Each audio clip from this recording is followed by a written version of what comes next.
Coming up on this week's show, Jay from Joyfully Jay and Lisa from The Novel Approach are here with book recommendations to grow that TBR to epic proportions.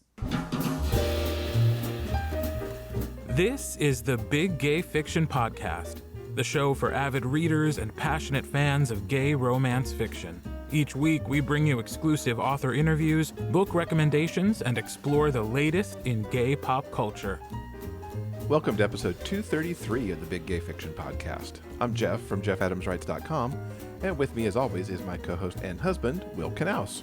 Hello, everybody. This episode of the podcast is brought to you in part by our remarkable community on Patreon. A big thanks to Jamila for joining us and to Regency Fam for increasing their contribution. We'll have more information on how you can join the community at the end of the show, along with a sneak peek of what we have coming up for you next week. Welcome back, everyone. We're so glad that you could join us. Boy, what a difference a couple of days makes. For most of us here in the U.S., we have spent the first week, or roughly 10 days, in lockdown mode, or social distancing, or quarantine, or whatever the current buzzword is in your neck of the woods. Most of us have been asked to stay at home in order to mitigate the risk of exposure to COVID-19. And Jeff and I are fine. We want to let everyone know that everything is okie dokie at Casa Knaus and Adams. Truth be told, we work from home anyway, so our day-to-day lives have changed remarkably little. We've had a few up and down days dealing with, news of the outside world. It can be overwhelming sometimes. And we know that while we focus on the brighter side of things here on this podcast, we know that some of you can be dealing with some difficult issues right now. While it's all well and good to ask everyone to stay home, if you're home, that means you're not at work, which means you're not earning a paycheck, which means you may not know where your rent money or your food money is going to come from. So we understand that these are difficult times, and if you need to focus on your friends and family and your health and your mental well-being, we certainly understand. And please take care of what you need to take care of. We'll be here for when you return. Yes, we will be here. We will have books. If you need books or just good stuff to listen to while all this goes on, we will be here and try to be that for you. So everybody take care, and we'll just keep talking about some books. Now, if you're using some of your social isolation time to get some reading done, a quick reminder that the first edition of the Big Gay Fiction Book Club drops on Tuesday, March 31st, and there is still time to read Annabeth Albert's Arctic Heat. That is our book for the month of March. Jeff and I love this book so very much. So much. We've already dropped the special book club episode as a special preview to our Patreon members, but that episode is going to go live into the regular podcast feed on 31st. Yes, something to look forward to there, and definitely recommend that book because it is really fabulous. We also want to remind you about the Queer Romance for Literacy fundraising drive that's happening. Now, we know these times are tough for everyone, but if you do have a few dollars to give over to this fundraiser, which is going for pro-literacy, that would be awesome. It's a great cause to be backing. We're happy to say that the overall Romance for Literacy drive has raised over $27,000 so far, which is slightly over half of their $50,000 goal that they're trying to reach by July. Now, in the Queer Romance for Literacy team that we've got, as we record this, we've raised over $500, and we're thrilled with that amount. We'd love to get more representation from the queer romance fans in there. And remember, if you pledge as little as $5 or $10, you'll be in the running to get some great signed books from Adriana Herrera, Annabeth Albert, E.J. Russell, Jackie North, and us. So you can give that a look. The link will be in the show notes if you are able to help out there. In The Hockey Player's Heart, the feel-good gay romance by Jeff Adams and Will Knaus, hockey star Caleb Carter returns to his hometown to recover from an injury. He never expects to run into his one-time crush at a grade school fundraiser. Seeing Aaron Price hits him hard, like being checked into the boards. The attraction is still there, even after all these years, and Caleb decides to make a play for the school teacher. You miss 100% of the shots you never take, right? Aaron has been burned by love before, and can't imagine what a celebrity like Caleb could possibly see in a guy like him. Their differences are just too great. But as Aaron spends more time with Caleb, he begins to wonder if he might have what it takes to win The Hockey Player's Heart. Get The Hockey Player's Heart at Amazon.com. So before I get into the book I want to review this week, I have to take a moment out to talk about some music. We don't do music very often on this show unless it revolves around theater, which this does to a rather large degree, but it's way different. So this past week, an album came out called Losing My Mind, a Sondheim Disco Fever Dream. Now, this subtitle is extremely apropos for this. Some artists got together and took on some Sondheim tunes with some very different musicalization because it all takes a disco beat. And oftentimes these songs are done in a mashup scenario. So it includes some songs from Sunday in the Park, Sweeney Todd, Company, Assassins, Into the Woods, West Side Story. And to be honest, as I was listening to this full thing for probably my third time, because I'm a little obsessed, I could imagine this being like the big show on the Love Boat over in the lounge, the after dinner show, and you'd have this 45 minutes of this crazy disco thing going on. There's a mashup of Giants in the Sky, which comes from Into the Woods, and Somewhere, which of course is a signature tune, or one of the signature tunes from West Side Story.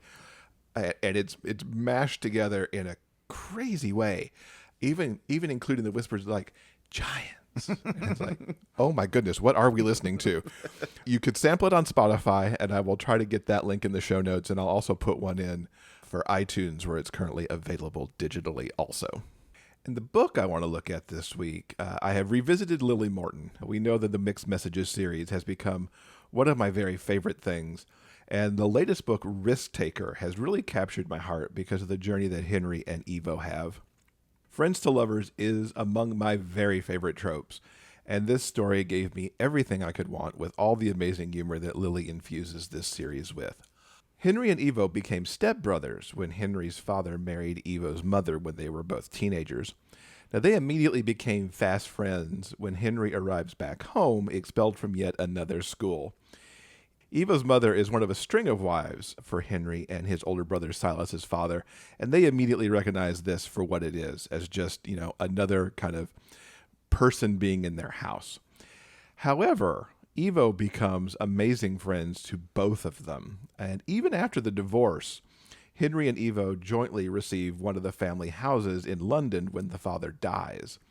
Now, this only cements their ongoing friendship into adulthood all the more. And now, as an attorney, Henry lives in the house full-time, and Evo uses it as home base for his world travels as a photojournalist. As the book opens, Henry has just come back home from a random bathroom hookup in a bar to find Evo on the doorstep because he's injured and lost his key. And of course, in the humor that infuses a Lily Morton novel, there's more discussion about is the key gone and are they going to be burgled later, rather than the fact that Evo is here injured.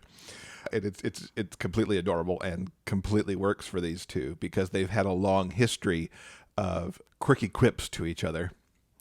Now, the chemistry between Henry and Evo is, just thick as thieves right from the beginning as they bicker about needing to get him patched up. And this task falls on their brother Silas, who is a vet, because Evo does not want to go to the hospital. So yes, the vet comes over to patch up the human. Now, as Evo gets patched up and begins to settle in back home, the brothers end up discussing Henry's so-called dating life, which really just entails a bunch of hookups. Not only does Evo declare that this life isn't for Henry, Henry actually agrees and indicates that he's actually ready to sit down and, seriously find a date because he's watched his friends, who happen to be the couples from the other two books of this series, find their happily ever afters. Now, as you can guess, Henry really wants to settle with Evo.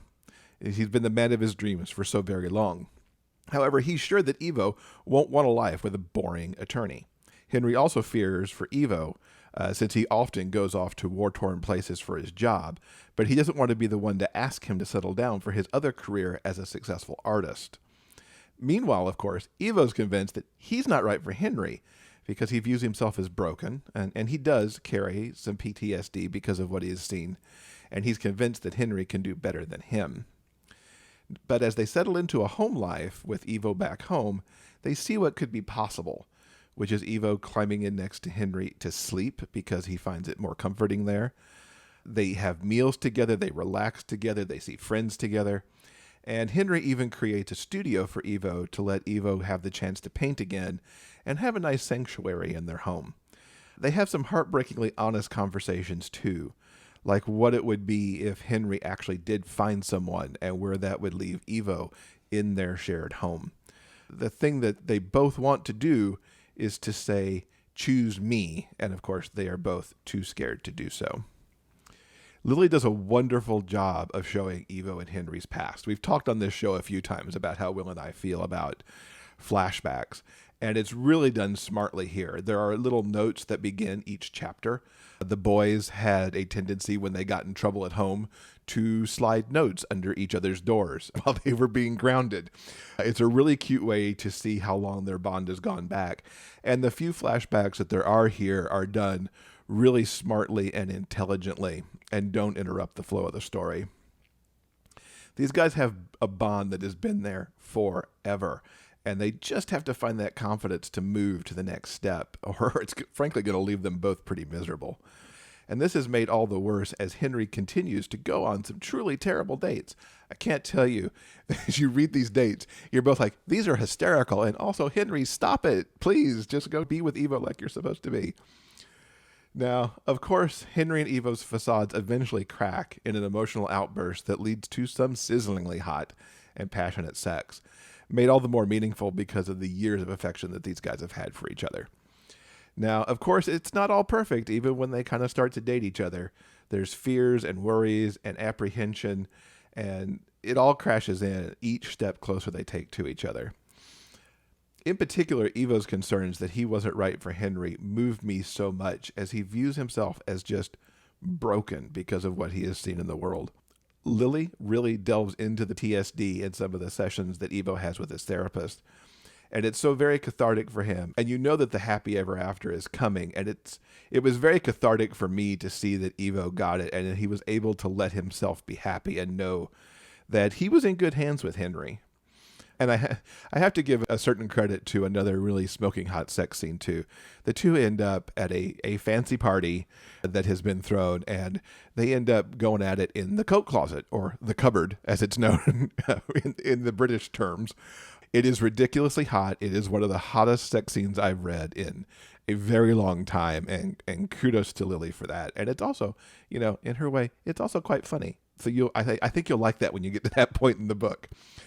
I continue to adore Lily's work, and I think Risk Taker is my favorite in this series, simply because Evo and Henry's story it wasn't even the story I knew that I needed.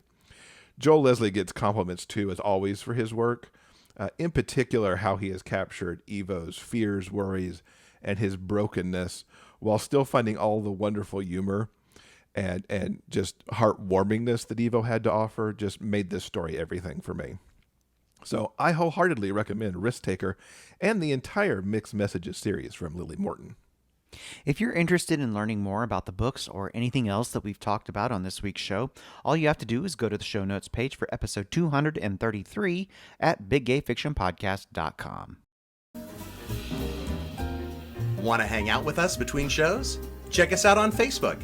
You never know what we might post. News about book sales, bonus video content, and maybe even a live broadcast or two. Like us today at facebook.com/biggayfictionpodcast and see what we get up to next.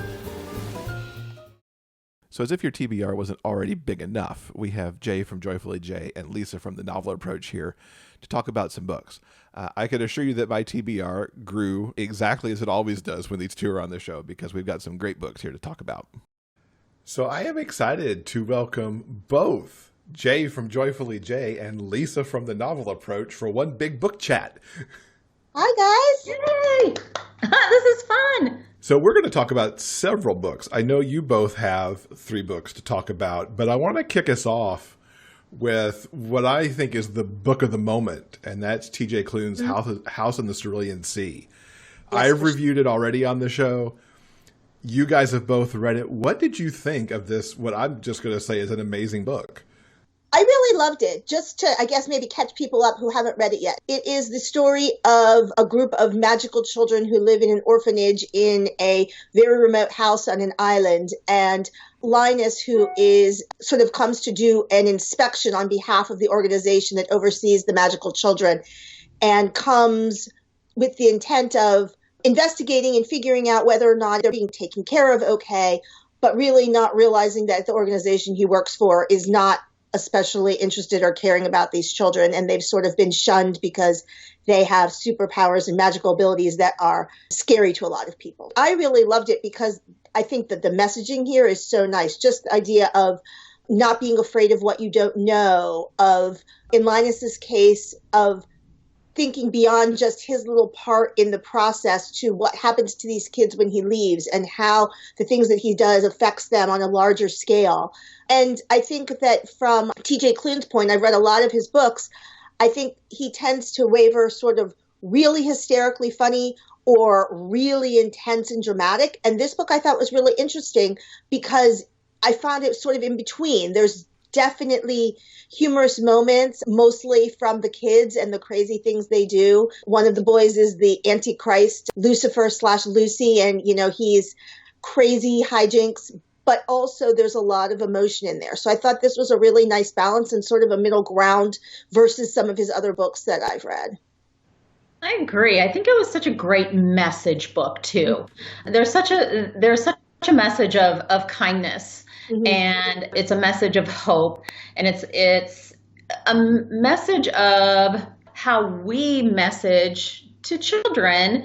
One of the themes and one of the elements with these kids is they're kind of the other of the othered. Mm-hmm. They are the outcasts of the outcasts. Yes. And so I think that there was such a great message that he had throughout the book, where if you're told that there's something wrong with you constantly, then you're going to start believing that there's something yes. wrong with you. And I love the way that Linus came to see these children as special and unique. And I want to be very careful with my wording. I don't want to say normal, but that they are just children, even if they have their own special little ways of communicating and interacting with each other. And I just thought it was such a sweet book. It was one of those books where you were laughing one minute and then I got a little choked up then, just a little bit later. And so I think that it's such a gorgeous book with a beautiful message, and it's such a timely message of just, let's just be kind to each other, I think is really one of the biggest takeaways from the book. But on top of it, TJ's imagination is just off the hook on this yes. one, where he went with some of the characters and some of the situations and like you said, with Lucy and how he was this little sweet little menace, Yes. He was such a menace, but then he was sweet. And then there was Chauncey, who I just absolutely fell head over heels in love with this child who had a dream, and his dream was such a simple one, but it was such a meaningful one to him. And I just fell in love with him. So yeah, I think that's going to be it. It's going to be a pinnacle book for TJ, and I'm looking forward to the Extraordinaries as well. I think that he is really taking things kind of next level, and I love to see it. So yeah. That was such a great I suspect book. When we get together in December, I think we'll all have this on our best of list. Oh, it's already on my list of the best of the year. It just from the standpoint of it being such a sweet, unique, just a beautiful, lovely, lovely book. Mm-hmm.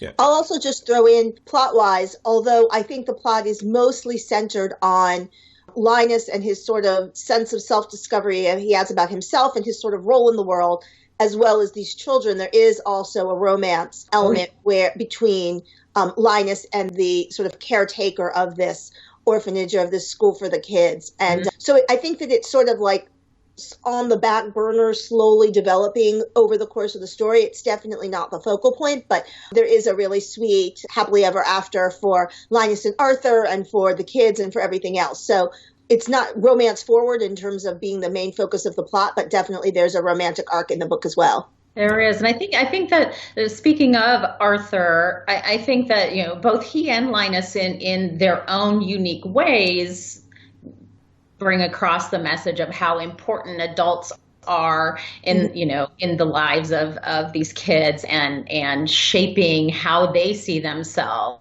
And I just thought, it was just such a beautiful book. Yes. Such a beautiful book. So we'll kick off the other books we're going to talk about. And Jay, we'll kick it off with you. I know you two don't have overlapping books, which is going to be really awesome to hear what all you have to recommend. All right. Well, I'm sort of cheating a little bit here because I am recommending a book, but I'm actually going to broaden it to talk about a series and an author that I really like. The book that I'm going to talk about is Temptation by E.M. Lindsey, which has also recently been released. But I want to back up and talk about her writing in general. I discovered E.M. Lindsey's work actually over the holidays when I was looking for a Hanukkah story, and they were fairly thin on the ground this year in gay romance land. So she actually recommended her book or suggested her book, To Touch the Light, which is a standalone novella in her Irons and Work series, which is sort of a found family series about a bunch of guys who work for a tattoo parlor. And it all takes place in this small town. And Temptation is the second book in a spin-off series that she has called the Breaking the Rules series. And since December, I think I've read like 5 or 6 of her books because I just have really been caught up in her writing. And I think that what really stands out for me is her stories have this really fabulous character development. Even when the plot seems very straightforward or very sort of in genre in terms of being very much along the lines of other things I've read, she has such good character development with these layered, rich characters that it really makes the story so unique. And I think the other thing that characterized a lot of her work is that many of the characters in the stories have various disabilities. So characters in wheelchairs, characters with hearing impairment, characters with vision. And so that's something that is so seldom seen in gay romance. And so having that kind of diversity, I think, is really interesting. And what I love is that it's always very well explored in the books, but it's never the focus of the character. It's not about, somebody being in the wheelchair, but the everyday life that this character lives is very much incorporated. So that's my big plug for E.M. Lindsey's. But the most recent book, Temptation, again, takes place in this same small town. This is sort of a spin-off series, and the characters from both series sort of come in and out of each other's books, although individually, they all can stand individually. And this story features Colton, who is a young man just sort of out of his teens who was sent to a conversion camp as a teen and managed to escape and made his way to this town in Colorado, where he was eventually in foster care at TED House, which is a LGBT center that recurs throughout the series. And then he's paired with Marcel, who has come to this town with his boyfriend and just found his boyfriend cheating on him and is now trying to sort of reinvent his life. And Marcel has vision impairment, and so it deals with sort of that. And both of them are really dealing with the same issues of wanting to sort of stand on their own and show what they can do with their lives, but having people who are sort of want to coddle them and take care of them, and they want to prove that they can sort of stand on their own. And they're both going through transitions with their jobs and with their lives. And it's just a really good story. The characters have such a great connection. And like I said, I find the character development in Lindsey's writing to be so good. So I'm really excited about this. And I'm actually still going back and picking up books from the first series because I missed them the first time around. So definite recommendation for anything that she writes. Oh, and really exciting, there's another 3-author book with Kate Hawthorne and E.M. Denning, who the 3 of them are writing a book together, which is just coming out as well. So lots of cool stuff from her. Very cool. Anytime you want to plug an author in its entirety like that, that's going right onto my TBR. All right. My first book is a recent release, debut novel, debut author. It's called Fire Watching by Russ Thomas. And this is the first book in a new series titled the Detective Sergeant Adam Tyler Mystery Series. That was a mouthful. And so Detective Sergeant Adam Tyler is the protagonist. He's the anti-hero in this particular series, and I call him the anti-hero because he's a loner. He's kind of the hard-boiled sort of detective who, he doesn't need any friends. He doesn't, he just wants to get in. He wants to do his job. And so he is investigating. He works cold case. And so he is investigating a cold case murder, and the mystery, at first, when I first started reading the book, it was he was introducing all of these little things, and I was kind of lost, and I thought, I have no idea where this is going. But then as the story goes along, he weaves all of these things together so beautifully in little bits and pieces, so that by the time you get to the end, everything was just like the big reveal and who the killer was, and there's an arsonist, and so you wonder throughout, is the arsonist and the murderer the same person? And he just really ties it all so beautifully together in the end, that I had no idea who the perpetrator was going to be until that person was revealed. So yeah, it's tense, it's suspenseful. There really isn't a relationship arc. There is maybe the hint of a potential one coming down the line, but the one of the bigger conundrums in the story is that Adam unwittingly, accidentally sleeps with one of the suspects, the son of the actual murder victim who was murdered 6 years ago. And so that causes complications, and he considers recusing himself from the case because of a conflict of interest, but his superior officer talks him out of it. And so that causes all kinds of complications as things go along.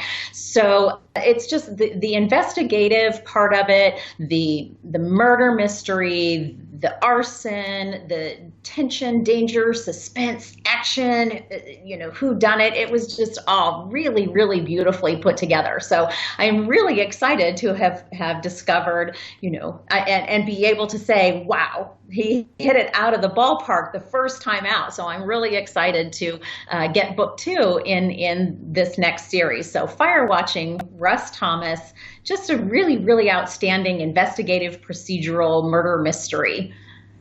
And of course, right up my alley. So another book on the TBR right there.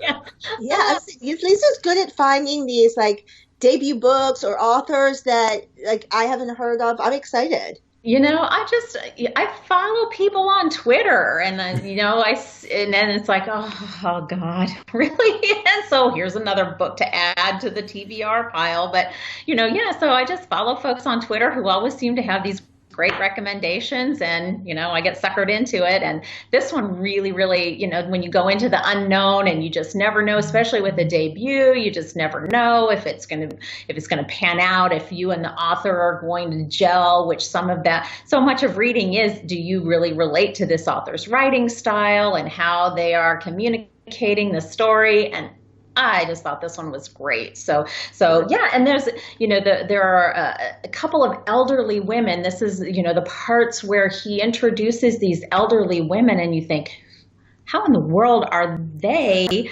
relevant to this story? And he just meets details and little things out, just a little bit at a time to keep you interested and keep you following along. And it was really top notch. I loved it. Nice. Oh, good. Yeah, I'm going to check it out. So my second one is Virgin Flyer by Lucy Lennox. And I've been a fan of Lucy's writing. I've been reading her Wild Family series. So this is a standalone, actually. The story features, I want to say it's Teo, but it's Teo. So that's how I'm going to pronounce it, but I probably am wrong. Who has long been in love with his best friend, Chris. and has sort of been waiting for this relationship to happen. And Chris has sort of been stringing him along, giving him the impression that, yes, in fact, this might happen at some point. And now Teo's reached this point in his life where he realizes that he's this grown man, no experience, and he worries that when things ultimately materialize with Chris, he's going to be sort of unprepared. So he decides that he wants to sleep with somebody, but he doesn't want just sort of like a grinder hookup. He wants something that gives the feel of a relationship. So he puts out an ad for a silent hookup, meaning sort of a relationship experience, boyfriend experience, no talking, no exchanging names. And this pilot named Jack, who sort of has a guy in every port kind of thing, sees the ad, decides it would be interesting. They have this sort of combustive, incredible chemistry, and then they don't even exchange names and think they're never going to see each other again. And of course, they're both now sort of pining for this connection. And of course, they end up re-encountering each other. And the rest of the story is sort of them navigating their relationship while Teo is coming to terms with, are things meant to be with him and Chris or not? And so I guess there's sort of a love triangle element to it, but great story. I just really fell in love with the characters, and it's one of these books, which Lucy does very well, which is very sweet and also very sexy at the same time, and sort of getting that dynamic and watching both of these men realize that they're falling for each other. But Jack, of course, thinks it's completely no chance because Teo is in love with Chris, and Teo having to come to understand what the future that he always imagined for himself and the life that he always thought that he would have with Chris, and deciding whether or not that's still the life that he wants. So loved it. And of course, Lucy's stuff just burns up the charts. So it's been getting really great reviews all over the place, and great story. I know, Jeff, you're a Lucy fan, yes? I'm a major Lucy fan. This is very high up on my TBR already because I am so gaga for the Wild series. I've read some of the Marion books too, but the Wild books, yes, especially Felix and the Prince and King Me. Yeah. Yes. Love, love, love. And those are my two favorites, my definite two favorites. It's funny that you say that, because for sure.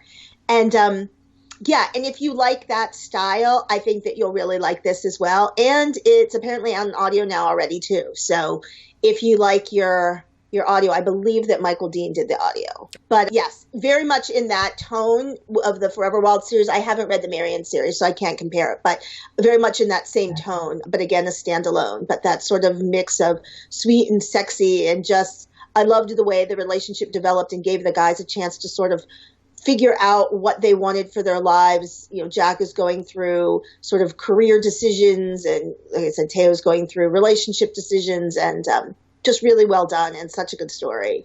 Nice. Well, my next one is Jordan Castillo Price's Bitter Pill. I've never really talked about this series, and I've been reading it since 2010. So I've been invested in this series for 10 years. She's been writing it for 14 years. The Psy-Cop series is really, it's to me just one of the genre standards. You get to a point in a series sometimes when you think that the author just doesn't know when to end or doesn't know how to end. Mm-hmm. And I don't want this series to end like ever. Over the course of 14 years, her world building has just continually been incredible. The abilities that make up her Psy-Cop world are phenomenal. Victor Bain is just kind of this seminal, I don't even know, he's kind of this pragmatic kind of guy who sees and talks to dead people, but he's like off the charts talented in the measurements of talents within this verse, and his relationship with Jacob Marks started off, you know, in a bathroom at the retirement party for Vic's ex-partner. So you don't get the sense romance in those first few novellas, and even for a little while longer as the novels started getting longer, you still kind of wondered, is Vic kind of Jacob's kink? You just really don't know like what the dynamic of their relationship is, other than the fact that Jacob seems just really, really fascinated with Vic and his talent. And now, she has really taken Jacob, I think, to a new level. Yes, sure. She has developed his character where you saw this guy who was always kind of cool, sort of impervious. You didn't really get the idea that he could be flustered by anything. And then all of a sudden you start to see kind of the chinks in his armor, and he things do scare him.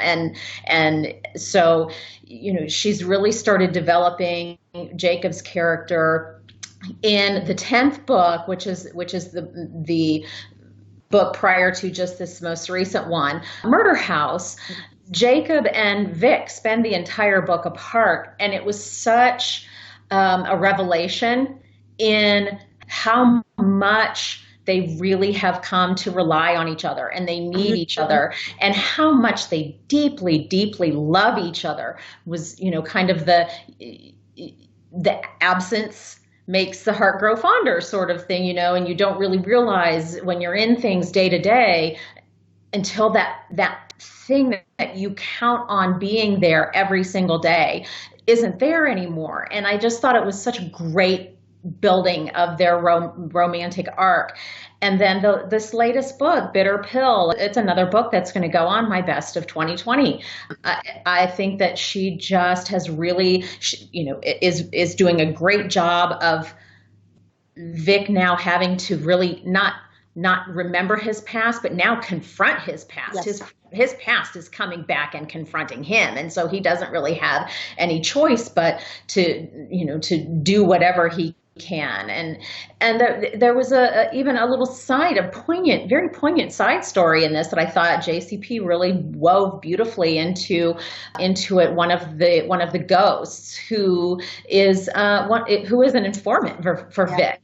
One of his ghost informants was a former sex worker who was murdered, and she has a really, really touching story that both Vic and Jacob help resolve that I thought it's probably one of the most moving things I think JCP has ever written, certainly in this series. Yeah. And so I just, I wanted to give Bitter Pill some love, and the Psychop series some love, and Jordan Castillo Price some love, because she really just delivers time after time after time. She's written so many great series. Her Nevermind trilogy is phenomenal. Her Morpheus series with Wild Bill and Michael is another.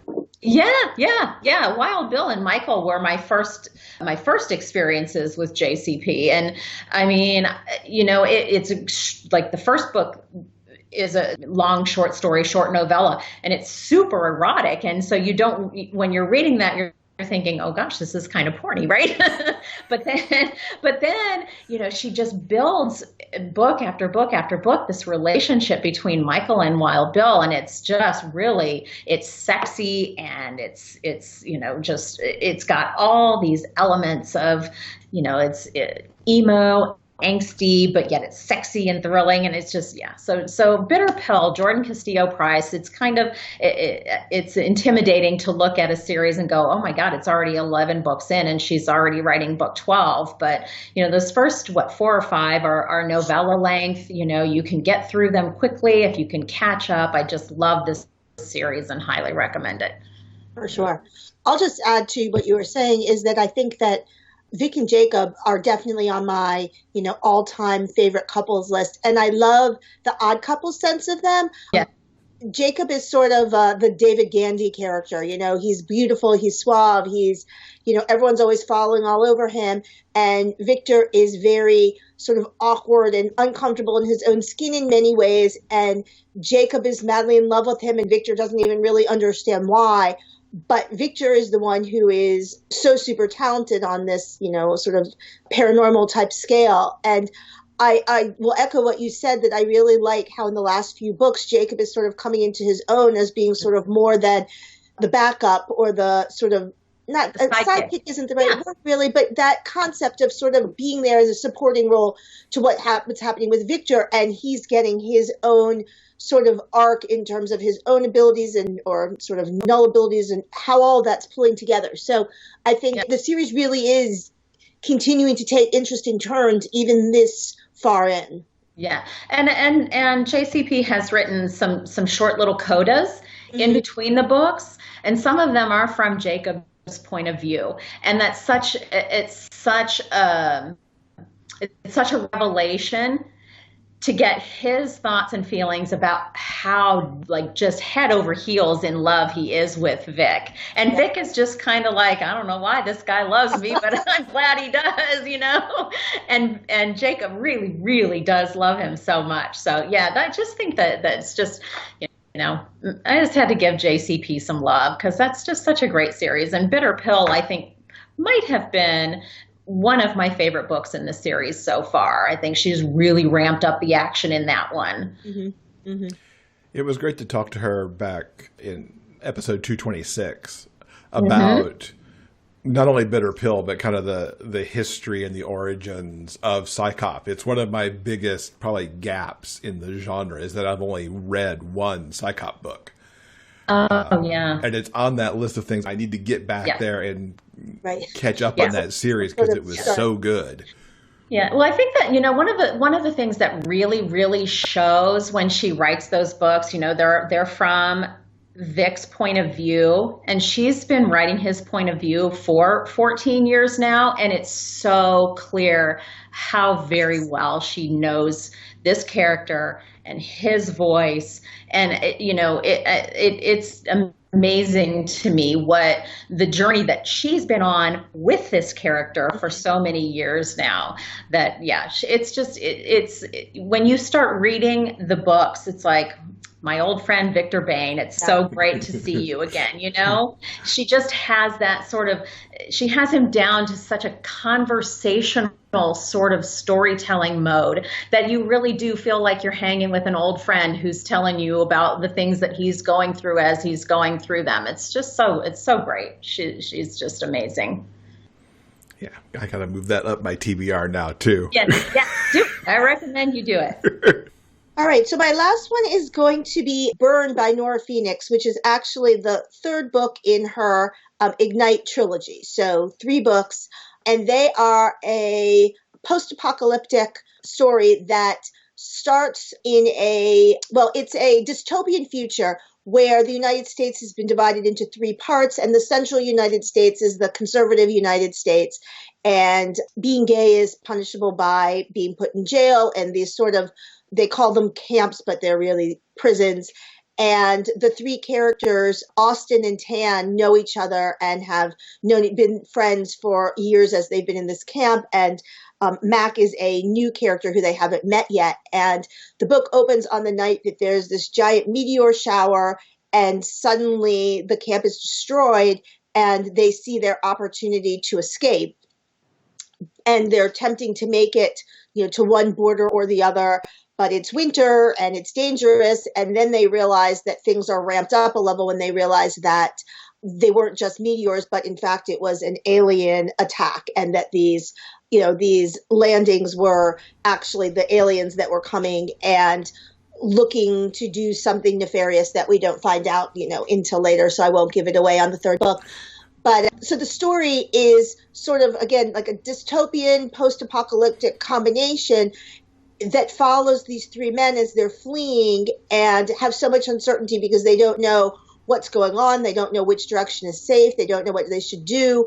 And they're relying on one another. And so they're building this relationship as they go. And Tan has some difficult past that he's sort of reconciling. And he and Austin have been dancing around each other, but Austin's very protective because he doesn't want to be yet another person who is sort of using Tan or just wants him for sex. And then we have Mac, who is very naive and grew up in a very sheltered environment, and he is completely inexperienced with almost anything in the real world. So it's a really nice combination of the relationship dynamic among the 3 of them, but also Nora Phoenix has put together just such an interesting post-apocalyptic story, which I'm really a fan of. And there's not a ton of them. I always grab them when I can find them because it's not a huge, part of the genre within gay romance, but really ties together this story of what's happening in the world and how they're going to make their way. And I'm getting to the end and thinking, how is it possibly, are they going to come out of this with a happy ending? There's a million things going wrong. And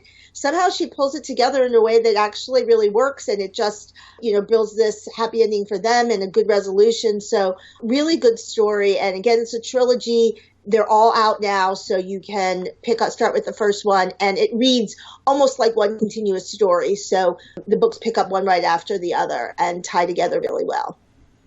Interesting. Not just, this alternate universe where the country's divided up, like you mentioned, but then you throw aliens on it too. And then aliens, right. And then a threesome. And then, right.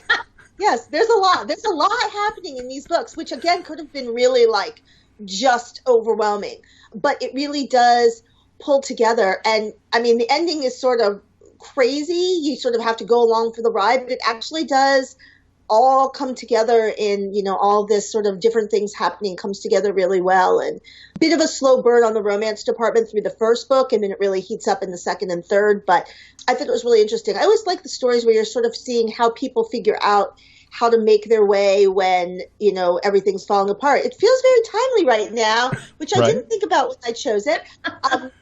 But, it just was interesting to see, and just some little fun, bits about how they managed to, survive and the different things that they do to make their way through this process. So definitely fun. And I think that, Nora tends to be known for her MPreg stories and her contemporaries. So this is one that I think doesn't quite get as much buzz or awareness of her books. So if you like her writing, definitely this is worth checking out for sure.